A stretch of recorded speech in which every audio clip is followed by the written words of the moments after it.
The difference here is that, again, if you put that over it, it'd be, instead of that, it'd be do. Do. Wala darling. Okay? Or dolele. Do, lele. That's astray, I believe. Right?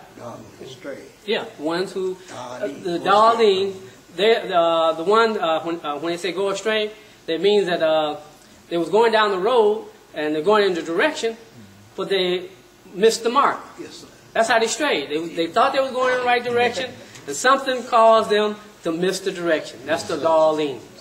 Okay. So that's the da,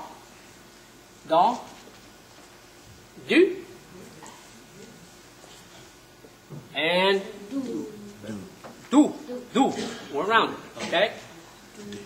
So we did the seen, the sheen, the saw, the da, and the del.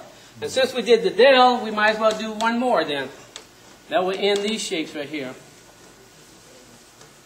The del, again, the del, if you put this over it, is that, da. This under it, it'd be this over it. Okay. This is the TH sound.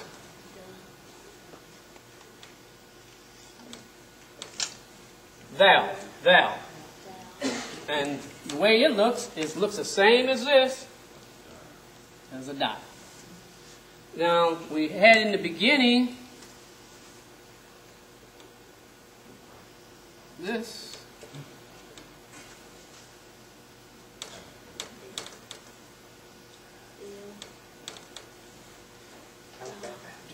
There, okay.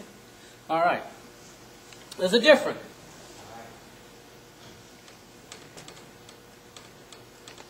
How do you say that word? That, right? That. Okay, how do you say this word? There. Three. Okay, it's two TH sounds, right? That. Three. It's two TH sounds. ذلك الكتاب لا ريب فيه. ذلك. That would be this one. Okay? ثلاثة. Three. That's part of that letter of it. So it's a TH sound, so you got two TH sounds. One is the vowel. So if this one is a literal like three, so if I put this over it, you pronounce it sa. Like in three, fat. Then if I put this under it, thief. Three, thief. And this over it, thu. Three, thu. Okay, now this one, if I put this over it, we already know it's almost like that, so it's that. Just don't put the T there. That. This under it? The. Finally, this over it? Thu. Very good. All right. So now we've done with the letters. Eventually, I'll show you how to connect them. You're going to learn it as we go, though. We're going to deal with some vocabulary. And we're gonna work together with the chapter Ikhlas. And there's three ways. There's many ways, but you can tell, especially with this verse. This is one of the shortest verses, and it's one of the most easiest one to mess up. One of the most easiest one to mess up, and you can tell when a person mess it up. First of all, if you go too fast, go real fast, or go low. You know something's wrong. I mean, if you know it, say it. Say it out loud. And if you know it, it's almost like, if you don't know it, well, I almost know it. You go real fast, you lure it, and you think you just say it right. There's the key part is lam yalid wa lam yulad. Most people say lam yulad, lam yulad wa lam you lied. Lamb, you led. Key is you. They said it should be yeah and you. Yeah, led, you led. That's what it is. And you will hear people get up before you, close out with dua, and they will say, yeah, you led. Totally wrong. In fact, you just said something totally different. And then you at another part he said when he said walam yakum lahu. That's fine if you say it that way. But there is a reason when you read the Quran that you have the little tashkil over it, that you take the end and change it into a lam. So it should lam yakul lahu. Lam yakul lahu. But if you say lam yakum lahu, then okay. But most of the time, that's where you will find it. I made it wrong. Lam yalid or lam you led. Okay? All right, let's deal with some vocabulary. And we're going to leave you about 5 words and that'll be it. Line and paper. The first letter starts with the aleph.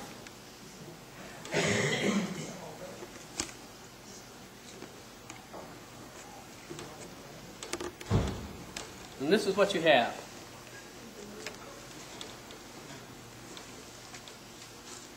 How many letters is here? 3. Who said 3? 3? How many say 3? Okay. All right. The first letter has a a over it. So that's the aleph, a. This is the noon. If you put this over it, how do you pronounce the noon with that over it? So it's ana. Ana. The aleph is added to it, make it longer. Ana. That's your example of the long ass sound. Ana. Ana means I. I.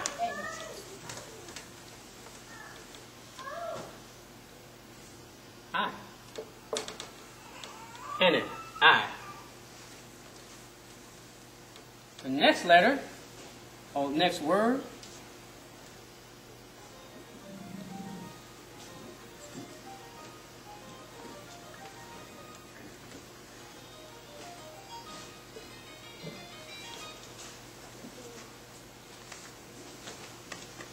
you know, I was at one of the shark's fish, and a lot of Arabs there, and there was a brother, he was speaking Arabic, and I'm not fluent as far as conversation, but when it comes to reading the Quran, I can read the Quran pretty well.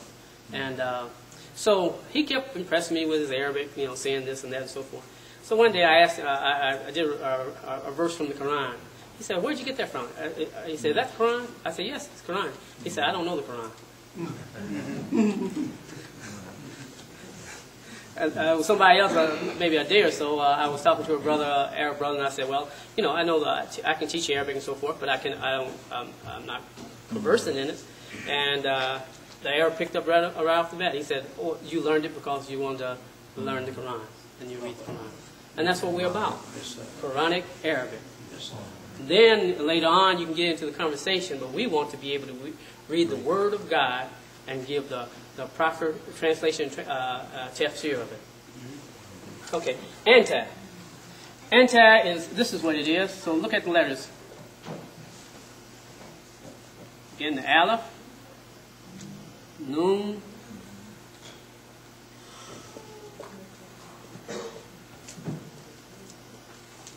anybody know what this circle is? Anybody know what that circle is? Sukoon. When you learn Arabic, it's like that. In the Quran, it'll be like this. It'll be a half circle in the Quran. And it gets difficult because when you look at the Dhamma, it looks almost the same. So you have to focus real close. Okay, aleph with a fatha is a. Noon sukoon, you want the nuf sound, so it's an. This is the t sound with the a and ta. It means you. Okay. Ana. If ana applies to everybody. So if it's a female, you will use ana. If it's a male, you use ana. Okay. Anta is for men. Anta, you. It's for men. Why?